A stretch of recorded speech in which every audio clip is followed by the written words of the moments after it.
और मैं याद भी नहीं रखना चाहता कि किसने क्या किया, जिसने वोट दिया नहीं दिया। अब अल्लाह ने, ईश्वर ने मुझे सांसद बना दिया, तो मैं लोगों की खिदमत के अंदर अपना वक्त देने का काम करूंगा और विकास के लक्ष्य को सौहार्द के साथ, क्योंकि सबसे जरूरी है समाज के अंदर सौहार्द के साथ विकास के लक्ष्य को पूरा करने का प्रयास करेंगे। हमने सहारनपुर शहर में जाम की समस्या से निजात के लिए एलिवेटेड रोड की बात अपने आप सब लोगों के सामने कही थी। मैं माननीय मंत्री जी से मिला, तब उन्होंने मुझसे एक बात कही, मैं किसी पर आरोप नहीं लगाना चाहता, लेकिन उन्होंने मुझसे बात कही, ये 2016 में ये योजना आई थी, अगर उसी वक्त सांसद लिख के देते तो मैं उसके ऊपर एलिवेटेड रोड उतार करके इस हाईवे को, स्टेट हाईवे को ट्रांसफर करता।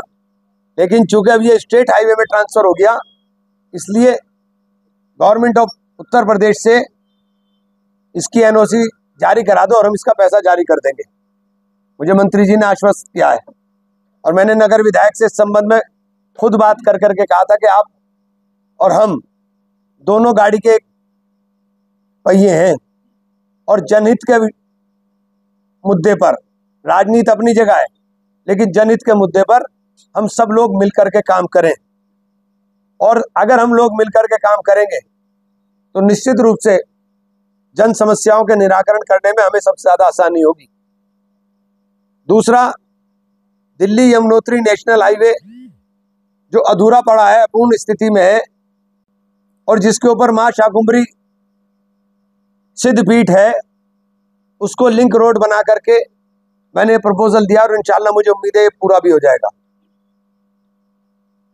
सहारनपुर के अंदर हॉस्पिटल का मुद्दा मेरे लिए सबसे अहम है और मैंने समय मांगा है अभी स्वास्थ्य मंत्री जी से।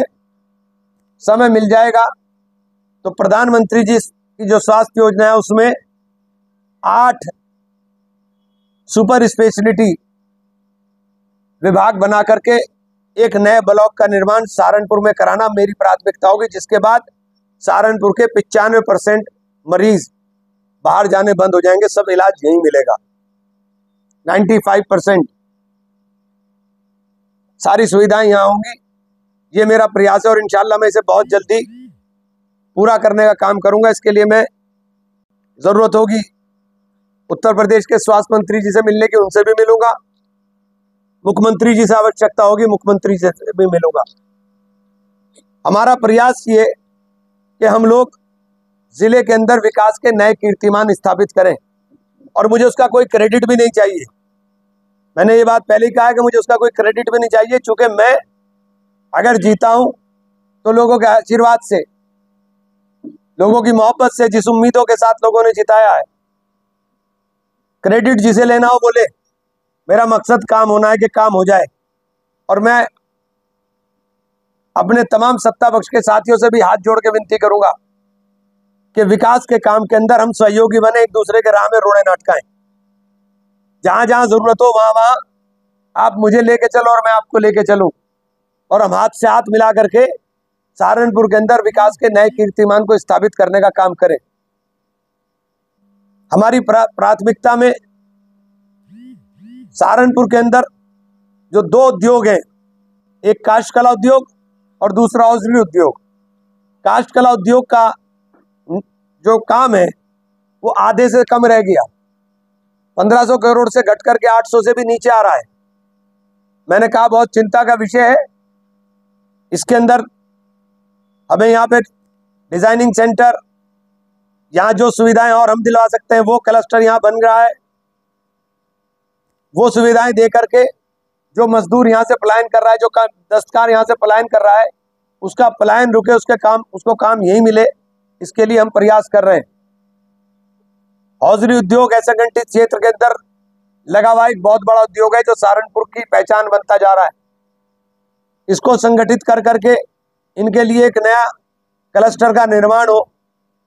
मैंने हौजरी उद्योग के लोगों से भी बात की थी और उसके अंदर क्या क्या सरकार की तरफ से हम लोग दिला सकते हैं उनसे भी सुझाव लूंगा और उसके बाद इस काम के अंदर भी हम लोग प्रगति करने का काम करेंगे। आपके भतीजे वीडियो वायरल हुआ जिसपे भाजपा ने यार इसके अलावा बहुत कुछ है यार। मैं आरोप प्रत्यारोप की राजनीति नहीं करता। नहीं आपको कोई सवाल, आपको कोई विकास से एक मिनट, आपको विकास एक मिनट यार भाई, आपको विकास से संबंधित मुझसे सवाल पूछना हो आप मुझसे विकास के संबंधित कोई सवाल पूछना हो मुझसे पूछिए। नहीं आप मुझसे सवाल उससे पूछिए। संविधान का मखौल उड़ाने का कोई मतलब ही नहीं है। क्या मखौल उड़ गया उसके अंदर, पहले मुझे बता दीजिए। आपने देखा वीडियो, आपने देखा तो आप मुझे बताओ क्या मखौल उड़ गया। और इसके अलावा बहुत विषय हैं यार, बहुत विषय हैं यार, छोड़ो इसे। नहीं कोई मखौल नहीं, संविधान हमारे लिए ग्रंथ है और अपने संविधान का सबसे ज्यादा सम्मान करते हैं। हाँ जी जी। और क्या वजह है राहुल जी किस मुद्दे पर नहीं बोले? आपने राहुल गांधी का भाषण सुना क्या पूरा? माइक बंद हो रहा था, बार बार माइक बंद हो रहा था, तो आपने पूरा कैसे सुना? पूरा मैंने सुना। अखिलेश जी ने भी बोला, अखिलेश जी ने तो पूरी चौपाइयां पढ़ के सुना करके बोला कि तुम नफरत क्यों बोल रहे हो, मोहब्बत की बात करो और डराओ मत। राहुल गांधी तो बार बार कह रहे थे डराओ मत, और किस तरह बोलेंगे साहब? हमारे यहाँ बस अड्डे की समस्या है बहुत पुरानी है। जी जी। तो आप जनप्रतिनिधि होने से क्या प्रयास करेंगे?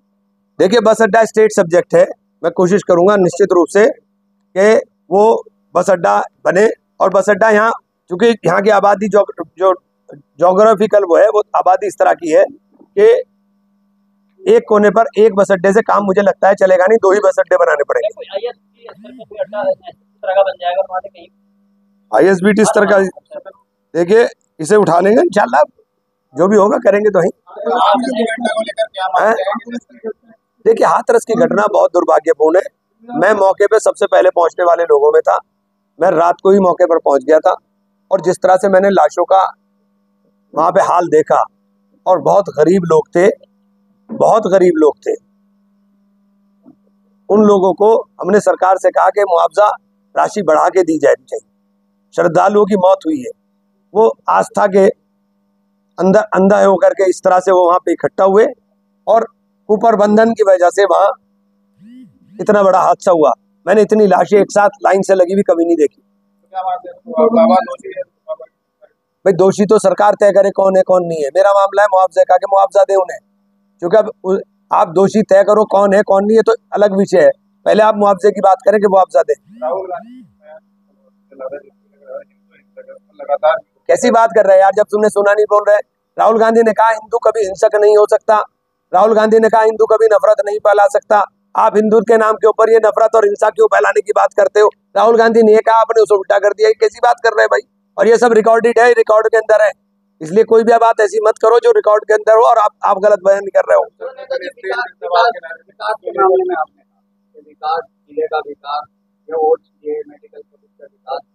आपने बिजली की समस्या को लेकर योगी आदित्यनाथ की तारीफ की? भैया मैंने योगी जी की तारीफ नहीं की थी, मैंने ये कहा था, और आप में से कौन सा आदमी है जो मेरी बात को झुठला देगा? इस कड़कड़ाती गर्मी में जब ट्रांसफार्मरों के ब्लास्ट हो रहे हो, बिजली के कर्मचारी रात भर करके काम कर रहे थे, मैं जाग रहा था, मैं देख रहा था, मैं करा रहा था, लाइट हमें अच्छी मिल रही थी, मैंने अच्छी लाइट की बात तारीफ कर दी, आपने योगी से जोड़ दी। बताओ इसमें मेरी क्या गलती है भाई? तो लाइट अच्छी थी यार, अगर मैं कहूँ कि नहीं थी तो क्या नहीं थी? एक मिनट, अगर मैं कहूँ कि नहीं थी तो क्या नहीं थी? बताओ, लाइट 14 घंटे 16 घंटे 18 घंटे मिल रही थी कि नहीं मिल रही थी? अरे भैया थी, कैसे नहीं थी? आप कैसी बात कर रहे हो यार? एक विपक्ष में होने का मतलब केवल आलोचना हो गया कि हम आलोचना ही करते रहेंगे?